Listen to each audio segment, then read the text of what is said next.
तो भाई लोग कैसे हो आप लोग। तो स्वैलो द स्टार के नेक्स्ट नोवेल के एपिसोड नंबर 198 में आपका स्वागत है।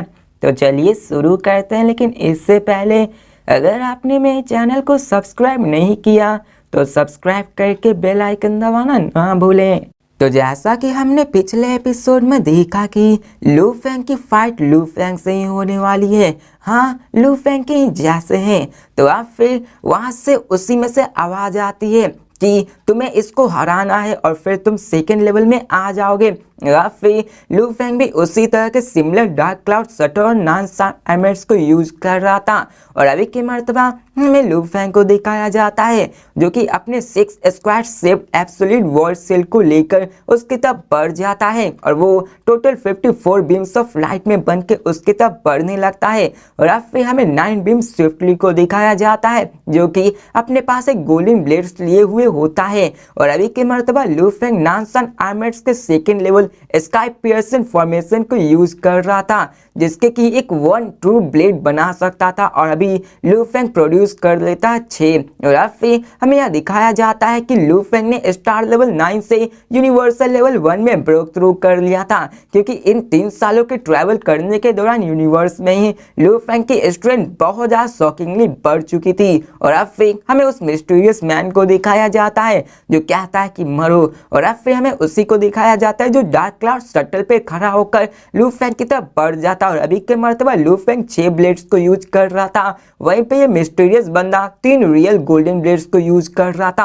और फिर यहाँ पे दोनों कंट्रोलर्स थे और दोनों एक दूसरे की तरफ बढ़ते हैं और दोनों एक दूसरे से टकराते हैं। और हमें बताया जाता है कि लू फेंग पिछले 3 सालों से थोड़ा सा भी रिलैक्स नहीं किया था। जीनियस बैटल के दौरान अभी लू फेंग की स्ट्रॉन्गर बहुत ज्यादा बढ़ चुकी थी और अभी वो कहता है कि चलो मुझे अपने पावर को टेस्ट करने दो। हमें लू फेंग को दिखाया जाता है जिसमें कि अंदर एंडलेस फाइटिंग स्पीड मौजूद होता है। वो 6 गोल्डन ब्लेड्स को अपने साथ अच्छे से यूज कर रहा होता है और वो दोनों जाके एक दूसरे से टकराते हैं। और अब फिर यहाँ पे हमें दिखाया जाता है कि मिड एयर में 6 ब्लेड्स 3 ब्लेड्स से टकरा रही होती है। और यहाँ पे जब लू फेंग उसको देखता हो तो बहुत ज़्यादा शॉक हो जाता है और कहता है कि आखिर ये चल क्या रहा है। वो लू फेंग कहता है कि यहाँ पे जब मैं प्राइमर केओस सिटी में आया था तो अभी के मर्तबा मैं भी 6 ब्लेड्स को यूज कर पा रहा था और यहाँ पे जो मैं अभी 6 ब्लेड्स को कंफर्टेबली यूज कर रहा था वो बहुत ज़्यादा बेस्ट था। और अभी के मर्तबा 7 दिन में जो मैंने स्टडी की थी प्राइमर केओस से तो उसमें मेरी ह्यूज इंप्रूवमेंट्स हुई थी। और अभी के मर्तबा मैं 6 ब्लेड्स को आराम से ऑप्टिमम अटैक फॉर्मेशन के लिए यूज कर सकता हूँ। लेकिन ये मिस्टीरियस बंदा इसने तो मेरे 6 ब्लेड्स को इतनी आसानी से रोक लिया, मैं इसमें विश्वास नहीं कर सकता हूँ। और अभी के मर्तबा में दिखाया जाता है कि वो मिस्टीरियस बंदा लू फेंग के उस अटैक को रोक लिया होता है, उसको ब्लॉक कर दिया होता है। और यहाँ पे लू फेंग की वो 6 गोल्डन ब्लेड्स एक 6 एक्सलेंट सोल्जर की तरह काम करती थी जो कि attacking pulling back together very perfect attacking time ये सारी ऐसे ही करती थी। और यहाँ पे लू फेंग को विश्वास नहीं होता कि 3 गोल्डन ब्लेड्स की एनिमी इसको ब्रेक थ्रू नहीं कर पाया और अब फिर यहाँ लू फेंग फेल हो गया था। लेकिन लू फेंग इसके फेल होने के बाद फिर से हमें दिखाया जाता है कि ये मिस्टीरियस बंदा 3 ब्लेड्स को कंट्रोल कर रहा था। और यहाँ पे जिस तरीके से वो 3 ब्लेड्स को कंट्रोल कर रहा था वो बहुत ही अजीब था और यहाँ पे कोई भी परफेक्ट बॉडी की तरह यूज कर रहा था। और यहाँ पे लू फेंग जब देखता उन सारे 3 ब्लेड्स की तरफ तो उनमें से अलग ही फीलिंग निकल रही थी। ऐसा लग रहा था कि एंडलेस वेव उसकी तरफ आगे बढ़ रही है, ऐसा कि जैसे एक माउंटेन उसके सामने खड़ा हो। और यहाँ पे लू फेंग शॉक होते हुए कहता है कि ये नामुमकिन है, ये कैसे हो सकता, मैं 6 ब्लेड्स को यूज कर रहा हूँ, उसने सिर्फ 3 ब्लेड्स को यूज किया, तो आखिर वो एडवांटेज में कैसे हो सकता है। और अब फिर हमें उस मिस्टीरियस बंदे को दिखाया जाता है जो कहता है कि स्टूपिड तुम कुछ नहीं जानते, ये कितना सिंपल है। और अब फिर वो कहता है कि तुम्हें लगता है कि तुम इस फर्स्ट लेवल को पास कर सकते हो तो जाओ और मरो। और अब फिर हमें उस मिस्टीरियस बंदे को दिखाया जाता है जो कि अपने 3 ब्लेड्स को कंट्रोल करके उसके फॉर्मेशन को ही चेंज कर देता है। और वह फिर वो लू फेंग की तरफ आगे बढ़ने लगता है और अभी के मर्तबा वो 3 ब्लेड्स एक ही फीलिंग दे रही होती है और लू फेंग भी इस पावर को देखकर शॉक हो जाता है और वो अपने 6 ब्लेड्स को यूज करके उसको ब्लॉक करने की कोशिश करता है और हमें उन सारे को दिखाया जाता है कि लू फेंग जब अपने 6 ब्लेड्स को नॉक करता है तो वो पीछे की तरफ धकेला जाता है। तो ये देखकर लू फेंग भी हैरान होता है कि आखिर कैसे हो सकता है, और हमें मिस्टीरियस बंदे को दिखाया जाता है जो दहाड़ते हुए कहता है और हंसते हुए कहता है स्टूपिड स्टूपिड स्टूपिड, और फिर हमें लू फेंग को दिखाया जाता है जो भी गुस्से में उससे आगे टकराता है और हमें दोनों की टकरार दिखाई जाती है, लेकिन फिर भी लू फेंग उसको हरा नहीं पा रहा होता है। लू फेंग के 6 गोल्डन ब्लेड्स और 3 गोल्डन ब्लेड्स को आसानी से रोक पा रही थी और हमें वहां पे चारों तरफ गोल्डन लाइट को दिखाया जाता है। तभी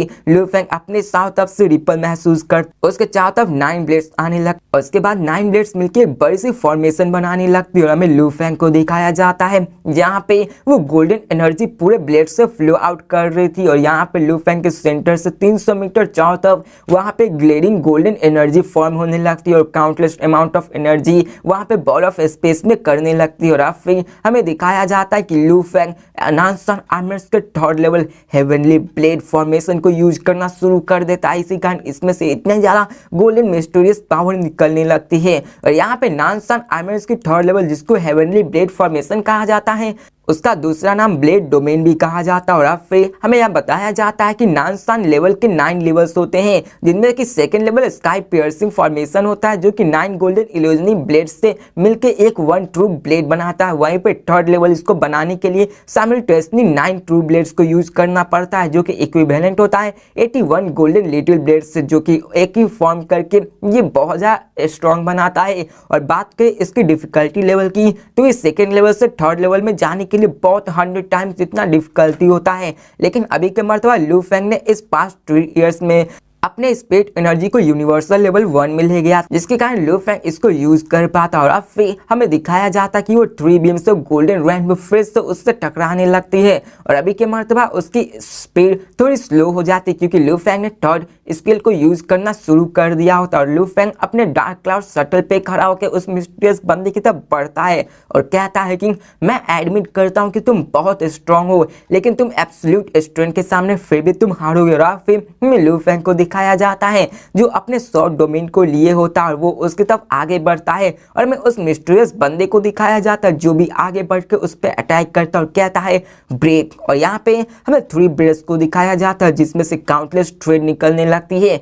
और वो एक ह्यूज ब्लेड बनाने लगती है। और फिर यहाँ पे हमें दिखाया जाता है कि वो जाके सीधे लू फेंग से टकराता है जिसके कारण लू फेंग दूर जाके फिर से गिरता है। ये देखकर लू फेंग फिर से शॉक हो जाता है और कहता है कि आखिर ये कौन सी मूव है और वो सोचता है कि मैंने इतने सालों से नॉन-सन आर्मर्स की प्रैक्टिस की, इसके बारे में स्टडी किया, फिर भी मैं इसके मूव के बारे में नहीं जानता हूं। और फिर लू फेंग फिर से उसकी तरफ आगे बढ़ता है हेवनली ब्लेड लेके और यहाँ पे लू फेंग फिर से उससे टकराता है और अभी के मर्तबा वो एक ब्लेड्स को यूज कर रहा था जैसे कि एक हंटिंग लियोपार्ड हो जिसके चारों तरफ शॉर्ट डोमेन हो और वहां पे वो उससे फिर से टकराता है लेकिन फिर भी लू फेंग उसको तोड़ नहीं पाता है। और यहाँ पे वो मिस्टीरियस बंदा बहुत ही ज्यादा पावरफुल महसूस हो रहा था और अभी के मर्तबा लू फेंग फिर से नॉकआउट हो जाता है और यहाँ पे लू फेंग को दिखाया जाता है जहाँ पे वो कहता है कि शायद मेरी ये हेवनली ब्लेड भी उसको रोक भी नहीं पाएगी, इसकी पावर तो बहुत ज्यादा अनबिलीवेबल है। और यहाँ पे लू फेंग को दिखाया जाता है जिसकी कॉन्शियसनेस लॉस्ट हो जाती है, मतलब कि लू फेंग यहाँ पे हार चुका होता है। यहाँ पे लू फेंग इतनी ज्यादा मेहनत करने के बाद फिर से हार चुका था और अब फिर हमें सीन चेंज कर लू फेंग को दिखाया जाता है जो कि वर्चुअल यूनिवर्स जीवगान माउंटेन में फिर से आ चुका होता है। वो अभी अपने विला में होता है एब्सोल्यूट बिगिनिंग रीजन में और अब फिर हमें वेटर्स और गार्ड्स को दिखाया जाता है। जैसे ही लू फेंग उठता है वहां पे वो लोग उसके सामने झुकते और फिर लू फेंग भी हामी भरता है और हमें सेक्टर और ऑडोली को दिखाया जाता है जो कि लू फेंग का केयर करने वाला है कि लू फेंग को यहाँ जो भी चीज चाहिए वो उसके लिए करेगा। और अब फिर वो उसके सामने झुकते हुए कहता है कि योर मिनिस्ट्री आप हेवनली ब्रिज में गए थे तो आखिर वहां पे कैसा गया। तो लू फेंग कहता है कि वहां पे मैं फेल हो गया और यहाँ पे हमें ऑडोली को दिखाया जाता है जहाँ पे वो कहता है कि हेवनली ब्रिज बहुत ही हार्ड होता है पास करने के लिए, ये फेलियर फर्स्ट टाइम है इसलिए नॉर्मल है, आप इसके लिए चिंता मत करिए। और अब फिर लू फेंग काल्म हो जाता है और फिर से वो अपने स्टडी के लिए निकल जाता है और अब फिर हमें लू फेंग के स्टडी के दौरान दिखाया जाता है जहाँ पे लू फेंग कहता है कि मैं हार गया,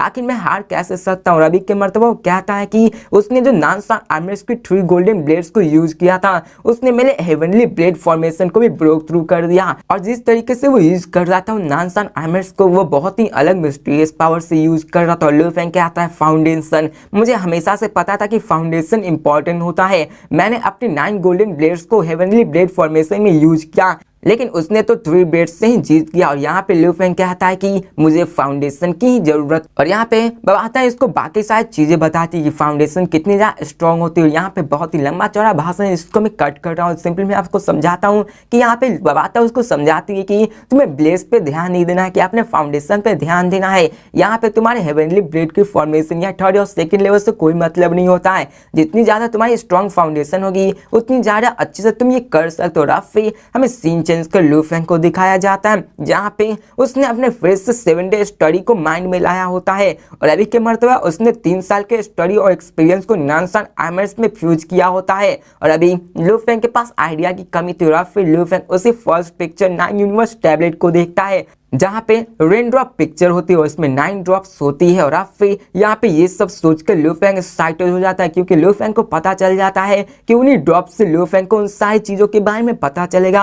और फिर लू फेंग भी एक्साइटेड हो जाता है और कहता है कि मैं समझ गया। और फिर यहाँ पे लू फेंग कहता है कि मुझे अपने इन ब्लू प्रिंट्स को ब्लाइंडली फॉलो नहीं करना है। ये नॉन-सन आर्मर से एक वेपन है स्ट्रॉन्गर वॉरियर के लिए, और यहाँ पे मुझे अपने बेसिक को सुधारना होगा। और अगर मैं इन सारी बाकी चीजों पे वर्क करूंगा तो ये स्टुपिडिटी है। और फिर यहाँ पे वो कहता है कि मुझे उन रेन ड्रॉप पिक्चर पे ही करना होगा, ताकि मैं उसको यूज करके अपनी नॉन-सन एलिमेंट्स के स्ट्रॉन्गेस्ट पावर को अनलीज करूँ। और फिर कहता है कि चलो मैं इन सब को सीखता हूँ। और फिर हमें सीन चेंज कर वर्चुअल यूनिवर्स ट्रेनिंग ग्राउंड्स को दिखाया जाता है, जहाँ पे मोस्ट ऑपनेंट सिमुलेशन होता है। यहाँ का ऐसा लगता है जैसे कि 100% रियलिटी में आप हो। यहाँ का दर्द, यहाँ का कम्प्रिहेंशन, एक्सपीरियंस, सब कुछ एफर्ट होता है। यहाँ पे जो आप सीखेंगे वो भी आपके सेम ही होगा। और फिर ये ऐसा ही जैसे कि स्लाउटर हाउस होता है। और फिर लू फेंग वहीं पे अपनी प्रैक्टिस करने लगता है। और थोड़ी देर बाद ही वहाँ पे बाज सेक्टर और ऑर्डोली आ जाता है और वो कहता है योर मिनिस्ट्री यहाँ पे वूका आया है आपसे विजिट करने। तो लू फेंग ये सुन के अपने ट्रेनिंग ग्राउंड को छोड़ देता है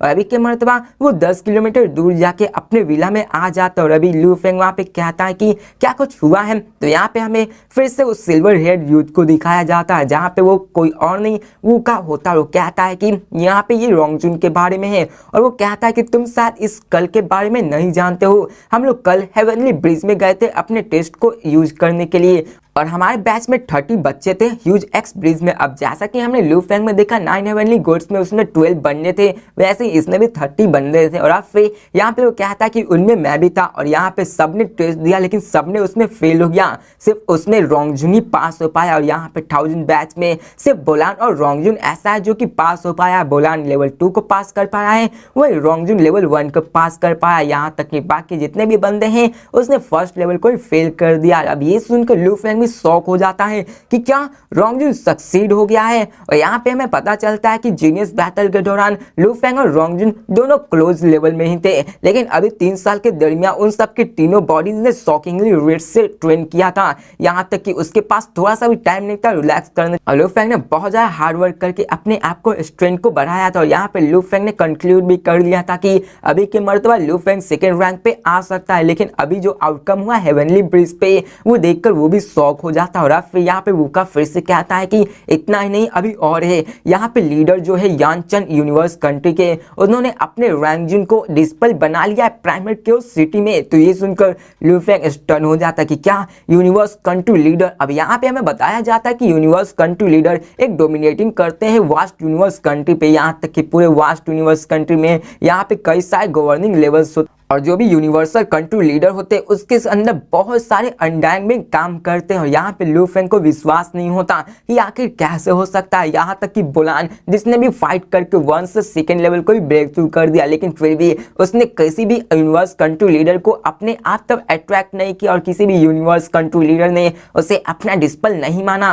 और अब फिर लूका भी शौक होते हुए कहता कि हाँ मुझे भी विश्वास नहीं हुआ था यहाँ पे यूनिवर्स कंट्री लीडर यहाँ पे ऐसे बंदे को एक्सेप्ट कर रहे, मुझे तो विश्वास ही नहीं हो रहा है। और यहाँ पे वो बताता है कि ये बंदे ये एब्सोल्यूट बीइंग होते हैं, यहाँ तक कि ये ट्रिलियंस ऑफ ईयर्स तक जिए हुए होते हैं। यहाँ तक कि अगर बात करें यूनिवर्स कंट्री की तो यहाँ पे उनके पावर बहुत बहुत ज्यादा होती है। यहाँ तक कि बात करें बोलान की तो उसके भी चांस है यूनिवर्स कंट्री लीडर के थोड़े से बहुत है। लेकिन जीनियसेस की बात करें तो यहाँ पे उनके लीडर कभी भी डिस्पर्स को नहीं चुनते। और फिर यहाँ पे बताया जाता है कि युआनचन यूनिवर्स कंट्री लीडर ने रोंगजुन को अपना डिस्पर्स सच में बना लिया है। और जो न्यूज़ मैंने सुनी है वो डेफिनेटली एक्यूरेट है। यहाँ तक कि 1008 यूनिवर्स कंट्री के अपर रेस्टोरेंट्स का भी इन सारी न्यूज़ के बारे में पता चल गई है। और अब फिर लू फेंग भी अपने कंपोजर को संभाल नहीं पाता हो, वो भी शौक होते हुए कहता है कि ये कैसे हो सकता है, और ये ऐसा ही था जैसे कि हेवन से कोई ड्रॉप गिरा हो उसके ट्वीट के लिए ही। अब इतना कुछ हो जाने के बाद वूका फिर से कहता है कि इतना ही नहीं, मुझे और भी शॉकिंग न्यूज मिली है और यहाँ पे मैंने अपने फादर से एक और न्यूज पाया है। तो ये सुनकर लू फेंग इसके बारे में पूछता है, तो फिर वूका कहता है कि यहाँ पे एक यूनिवर्स कंट्री लीडर ने नहीं रोंगजुन को अपना डिस्पल बनाया है, यहाँ पर 2 यूनिवर्स कंट्री लीडर है जो कि रोंगजुन को अपना डिस्पल बनाना चाहते हैं। और यहाँ पे वो कहते हैं कि यहाँ पे तुम्हें ये पता होना चाहिए कि 1008 यूनिवर्स कंट्री में 5 ग्रेट लेवियाटन्स और यहाँ पे 2 यूनिवर्स कंट्री, वो दोनों वर्चुअल यूनिवर्स कंपनी एक तो और यूज एक्स डोजो से आते हैं, ये दोनों अलग अलग से बिलोंग करते हैं। और यहाँ पे रोंगजुन जो कि मेंबर है वर्चुअल यूनिवर्स कंपनी के, इसलिए वो एक फाइनली डिस्पल बन गया yuan chain universe country leader के। अब यहाँ पे लू फेंग तो स्पीचलेस हो जाता है, उसके कहने के शब्द नहीं बचते कि क्या एक नहीं 2 यूनिवर्स कंट्री लीडर जो दोनों एक दूसरे से कंपीट कर रहे हैं रोंगजुन को अपना डिस्पल बनाने के लिए। और अब फिर वूका भी अपने फेस को टाइट करते हुए कहता है कि अब कुछ नहीं कहा जा सकता है, रोंगजुन की करंट स्ट्रेंथ बहुत ज़्यादा स्ट्रांग हो चुकी है और मैं इतनी आसानी से डिफीट को इजीली नहीं मानने वाला हूँ। मेरे फादर ने एक बार में कहा था कि इस 30 साल प्राइमरी केओस में रहने का मतलब है कि यहाँ पे कुछ भी हो सकता है, यहाँ पे कोई भी ऊपर आ सकता है, कोई भी नीचे आ सकता है, इसलिए कहा नहीं जा सकता। और यहाँ पे रोंगजुन कहता है कि यहाँ पे रोंगजुन नहीं, बुलान भी नंबर 1 है और लू फेंग भी टारगेट था कि वो नंबर 1 बने। अब यहाँ पे लू फेंग तो कुछ कर नहीं सकता और कहता है कि फिर भी ये ठीक है। और अब फिर हमें यहाँ वूका को दिखाया जाता है जो कहता है कि मैं तुम्हें सजेस्ट करूंगा कि ये एम्प्टी ट्रेनिंग बालकनी को तुम सब एक बार देखो, यहाँ पे कई सारे मार्किंग तुम्हें मिलेंगे जो कि जनरेशन ने पास आउट किए, इसलिए तुम इन सब को यूज करके अपने आप को ग्रो अप करा सकते हो। और यहाँ पे वो कहता है कि प्राइमरी केओस टैबलेट्स वो भी प्रोफाउंड है, उसमें भी उसके सारे स्पार्क सम इंस्पिरेशन लिखे हुए होते हैं, इसलिए तुम सब उसको यूज करके उन सब के बारे में समझ सकते हो।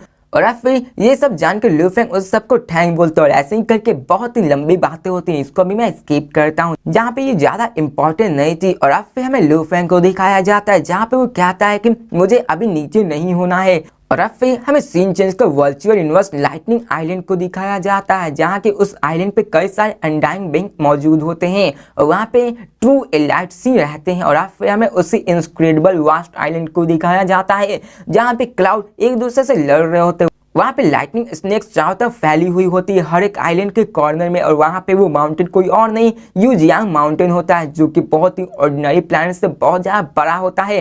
और अब फिर हमें वहाँ पे एक थ्रोन पे बैठा हुआ बंदा जो कि कोई और नहीं ग्रीन आर्मर पर्पल स्किल बंदा होता है जो कि सर नाइट होता है। और वो कहता है कि ये 1000 जीनियसेस आखिर इस सब का कैसा चल रहा है, इन सब का रिजल्ट कैसा है हेवनली ब्रिजेस पे। तो वहाँ का एक बंदा कहता है कि सर नाइट इन सारे 1000 जीनियसेस में 998 बंदे फेल हो गए अपने फर्स्ट अटेम्प्ट में, वहीं पे बोलान सक्सेसफुली पास हो चुका है लेवल 2 को, वहीं पे रोंगजुन पास हो चुका है लेवल 1 पे। और वहाँ पे उन सारे बैटल के फुटेजेस को वहाँ पे ले आता है और यहाँ पे वो कहता है कि यहाँ पे ऐसे कई सारे बंदे थे जिनके भी अच्छे परफॉर्मेंस है जैसे कि लू फेंग, कियानसन, वूका, वो सारे इतने भी बुरे नहीं है। और अगर बात करें उन सब की इम्प्रूवमेंट की तो बैटल जीनियस के पास उन सब की इम्प्रूवमेंट बहुत ज़्यादा हो चुकी है। तो ये सुनकर वो भी हामी भरता। और अब फिर यहाँ पे वो कहता है पर्पल आर्मर स्किन मैन कि यहाँ पे रोंगजुन ही ऐसा बंदा है जिसने मुझे बहुत ज़्यादा शौक दे दिया है और बाकी सब तो नॉर्मल है। और अब फिर यहाँ पे वो कहता है कि मुझे रोंगजुन की हेवनली ब्रिज की बैटल की फाइट मुझे भेजो।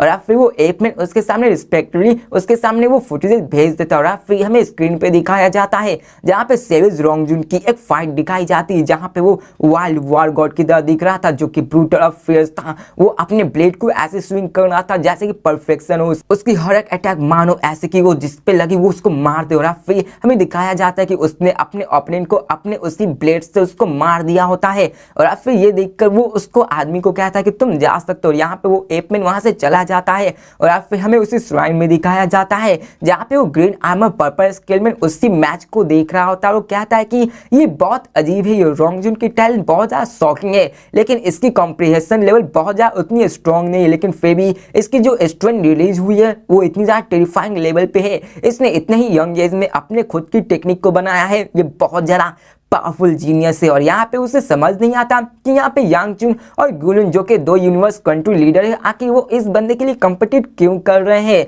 और यहाँ पे वो कहता है योनचुन गुलुन ये दोनों मेरे से ज्यादा लंबे समय तक जिए हैं, यहाँ तक कि ये एंशिएंट टाइम से रह रहे हैं और यहाँ पे ग्रीन आर्मर मैन ये सोच रहा होता कि आखिर ये दोनों नाइट लेवल के बंदे आखिर इस बंदे में ऐसा क्या डिस्कवर कर लिया है कि जो मैं इसको नहीं देख पा रहा हूँ। और अभी की मर्तबा देखा जाए तो यह युआन चन और गुलिन दोनों कंट्री लीडर से जो कि एब्सोल्यूट बेंग है और ये दोनों एक दूसरे के सिमिलर है। और अब फिर यहाँ पे वो उन सब के बारे में सोचने लगता है कि इन सब को इसमें क्या दिखा, वो दोनों तो अपने बिना फायदे की इसको नहीं कर सकते। यहाँ तक कि बुलान उसने भी फाइट की लेकिन किसी ने भी उसकी तरफ ध्यान भी नहीं दिया। लेकिन रोंग जून आखिर उसने क्या है कि दो कंट्री लीडर को अपने ऊपर कॉम्पिटिट करवा दिया अपने आप को एक्सेप्ट करने के लिए। और वो सोचता है कि इसमें जरूर सीक्रेट होगा, ये दोनों बंदे ये दोनों ओल्ड पंक इस कंट्री लीडर के जो कि लंबे समय तक जीते रहे होंगे, इसने जरूर इसमें से कुछ ना कुछ खोजा होगा। और फिर नाइन ब्लेड उसको फिर से फुटेजेस को सीन करने लगता है और फिर यहाँ पे उसको समझने की कोशिश करता और यहाँ पे उसने सारी डिटेल्स को बहुत ही साफ अंदाज में उसको देखने की कोशिश करता है। लेकिन यहाँ पे उसको समझ नहीं आता कि उसमें क्या है और यहाँ पे वो कहता कि आखिर इसमें सीक्रेट का है और वो इसके बारे में सोचने लगता है। और फिर में primary curiosity 7 level 9 level pagoda को दिखाया जाता है जहाँ पे वही गोल्डन आर्मर वही बंदा और बंदी होती है और अभी की मर्तबा वो एपमैन ट्रूयान एम्परर वो दोनों के बारे में डिस्कस कर रहे होते हैं। और ये कहता है कि यहाँ पे युआन चन यूनिवर्स कंट्री लीडर उन्होंने अपने रोंग जून को डिस्पेल बना लिया है। और यहाँ पे वो कहती है कि यहाँ पे रोंग जून उसकी बैटल टेक्निक्स तो बहुत ज़्यादा एक्सट्रीमली हाई है, उसकी ओरिजिन लॉ तो थोड़ी सी लो है, लेकिन कहा जाए तो उसकी स्ट्रेंथ बहुत ज़्यादा टेरिफाइंग है। और इसमें वो फिर से कहती है कि यहाँ पे इस 1000 जीनियसेस बैच जो कि वर्चुअल न्यूज़ कंपनी है यहाँ पे बुलानी उसके बाद आता है। अब ये सुनकर वहाँ का ट्रूयान एम्परर उससे कहता है कि तुम इसे नहीं कह सकते हो, यहाँ पे 12 पंख ऐसे थे जो कि 9 यूनिवर्स टैबलेट्स में थे और वहाँ पे रोंग जू नहीं उससे भी बहुत ज़्यादा स्ट्रॉन्गर जीनियसेस था। तो ये सुनकर वो स्नेक टेल लेडी कहती है कि क्या तुम लू फैंग के बारे में बात कर रही हो। और फिर वो कहती है कि वो बंदा सिर्फ यूनिवर्सल लेवल 1 का बंदा है, उसने अपने हेवनली ब्लेड फॉर्मेशन को भी यूज करना शुरू कर दिया है। यहाँ तक कि इतना ही नहीं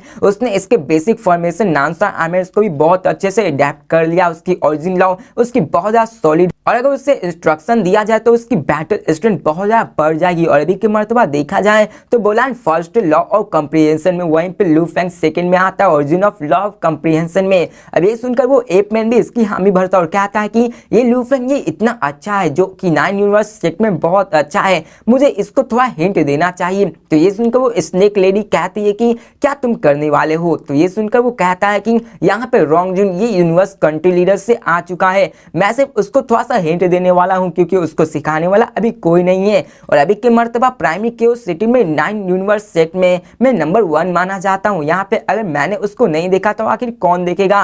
और मैं स्टैंडर्ड बहुत ज़्यादा हाई और मैं उन सबको रिस्पेक्ट करता हूँ। और यहाँ पे लू फैंग पास कर चुका है 3rd level of heavenly bridge को। और जब लू फैंग को मैं सीक्रेट दूंगा और इसके बाद जब वो सीखेगा तो बाद में वो बहुत ही पावरफुल बंदा होगा और हमें 1000 ऑफ ईयर्स के बाद एक एब्सोल्यूट अनडाइंग बीइंग मिलेगा हमारे सेट में। और यहाँ पे वो अपने फायदे को देख रहा था कि वो लू फैंग की मदद करेगा और बाद में लू फैंग उसकी मदद करेगा। और अब फिर यहाँ पे वो दोनों एक दूसरे से निकल जाते और अब फिर हमें सीन चेंज कर प्राइमरी क्यूरियोसिटी को दिखाया जाता है। तो भाई लोग इसी के साथ ये वीडियो भी खत्म होती है। तो मिलते हैं नेक्स्ट वीडियो में और देखते हैं कि लू फैंग के साथ क्या होने वाला है, क्या वो बंदा लू फैंग को हिंट देने वाला है और क्या लू फैंग उस हिंट को समझ के अपने पावर को बढ़ा पाएगा या फिर लू फैंग उस हिंट को नहीं समझ पाएगा। तो मिलते हैं नेक्स्ट वीडियो में, तब तक के लिए बाय।